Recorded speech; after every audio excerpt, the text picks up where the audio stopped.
শুভ, ছি, তুই এতটা খারাপ? নিজের রুমের দরজা বন্ধ করে এসব করছিস? আপু, তুই হঠাৎ করে আমার রুমে? হঠাৎ করে এসেছি, তাই তো তোর আসল সত্যিটা জানতে পেরেছি। ছি, ভাবতেও অবাক লাগছে, তোকে আমি নিজের ভাইয়ের মতো করে ভালোবাসতাম। অন্তর আপু, বিশ্বাস করো, তুমি যেটা ভাবছো সেটা না। আমি আসলে চুপ শুভ, আর একটাও কথা বলবি না তুই।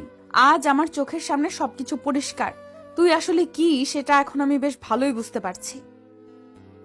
তুমি আমায় ভুল ভাবছো আপু, আমি তেমন কিছু করছিলাম না।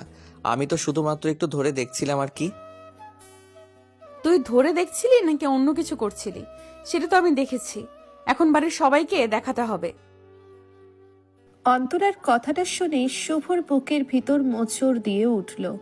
অন্তরা শুভর সব কিছু দেখে ফেলেছে।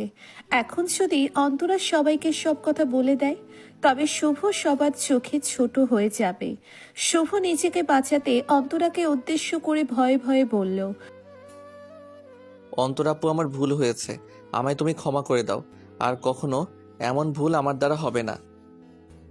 এই ভুলের কি কোনো ক্ষমা হয়? বল তুই আমায়, আমি তোকে ক্ষমা করতে পারবো না।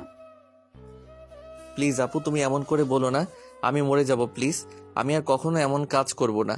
এটাই প্রথম আর এটাই শেষ। দেখ শুভ, আমি আর তোর মুখ থেকে কোনো কথাই শুনতে চাই না। আমায় আর আপু বলে ডাকবি না তুই। আপু প্লিজ, তুমি আমার সাথে এমন করে কথা বলো না। আমি পাগল হয়ে যাব। তাহলে প্লিজ আমায় ছোট ভাই মনে করে এইবারের মতো ক্ষমা করে দাও। শুভ অন্তরার ভয়ে রীতিমতো কান্না করতে নিল। অন্তরা শুভর দিকে তাকিয়ে আছে এক দৃষ্টিতে। শুভ হয়তো সত্যি সত্যি নিজের ভুলটা বুঝতে পেরেছে, আর শুভ একটা ক্ষমা আর সুযোগ ঠিক প্রাপ্য। কিন্তু অন্তরার মাথায় তো অন্য কিছু চলছে। অন্তরা তো চাইছে না শুভকে ক্ষমা করে দিতে, বরং অন্তরা চাইছে শুভর সাথে অন্য কিছু করতে। কিন্তু এখন শুভকে কেমন করে এই কথাটা বলবে অন্তরা, সেটাই যেন অন্তরা বুঝতে পারছে না। তাছাড়া শুভ অন্তরার 1 বছরের ছোট। নিজের ছোট খালাতো ভাইকে কেমন করে নিজের ইচ্ছের কথা বলবে সে? তাছাড়া শুভ কি না কি মনে করে সেটাও ভাবনার বিষয়। অন্তরা শুভর দিকে এক অদ্ভুত দৃষ্টিতে তাকিয়ে আছে। অন্তরার চাহনি দেখে শুভ কিছু বুঝতে না পারলেও শুভ আঁচ করতে পারছে যে কিছু তো অন্তরা তাকে বলতে চায়। শুভ অন্তরাকে সামলাতে অন্তরার দিকে এগিয়ে এলো।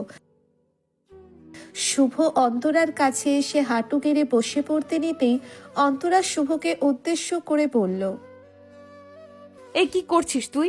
আমার পায়ের কাছে বসে পড়েছিস কেন? আপু, তুমি আমায় মাফ করে দাও। আমি আর কখনো এমন কাজ করব না, প্রমিস করলাম।